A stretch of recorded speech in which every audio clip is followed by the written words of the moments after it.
So how did you get into the industry? How did I get into the industry? I think one of the first things that, as a kid, when I was 16, I got a game called Ultima 3. And, it was this great RPG, had music, it had the full nine. And so I realized right then, okay, this is kind of what I want to do. Which I think everybody gets that, this is really what I want to do. And then I went to college, realized, hey, I'm not as good at this as I'd hoped, and then heard about a job at Origin Systems. That job was actually customer service. And so I started out as a tech support representative for a huge sum of money, as you might imagine, per hour. And the thing about it really introduced me to the games. And so at the time, they had a really unique system where you did QA and you did customer service. And then from there, I just worked my way up into development, over the years, and work, weasel, however you want to phrase it.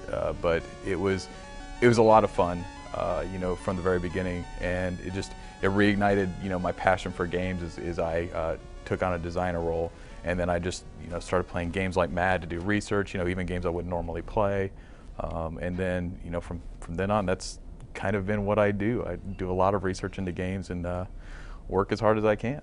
What was the path from Origin to ZeniMax Online?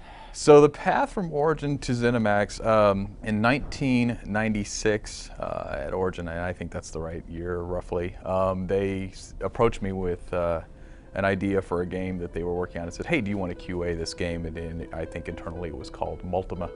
And it eventually became Ultima Online. That was the first foray I'd had other than MUDs into, online games of that caliber. And, I was a huge MUD fan. So when I got the chance, I was like, okay, this sounds fantastic. Yes, I would really like to play this game with thousands of other people, meet them, greet them, kill them, those type of things. And so from Origin, though, I eventually became the lead designer on Ultima Online on the live side of things, and I learned a lot on that project about how live works, how it works to introduce systems that are both loved and perhaps not so loved by the community, but it teaches you a lot. And then I went from there when I thought that, I'd kind of gotten to a point where I'd worked on the game for so long, I was ready for something else, and so I started at NCSoft, and we started working on a game called Tabula Rasa at the time, and that went through many incarnations, various things, and so from there we launched that. I worked a little bit on an internal project that they gave me at NCSoft before.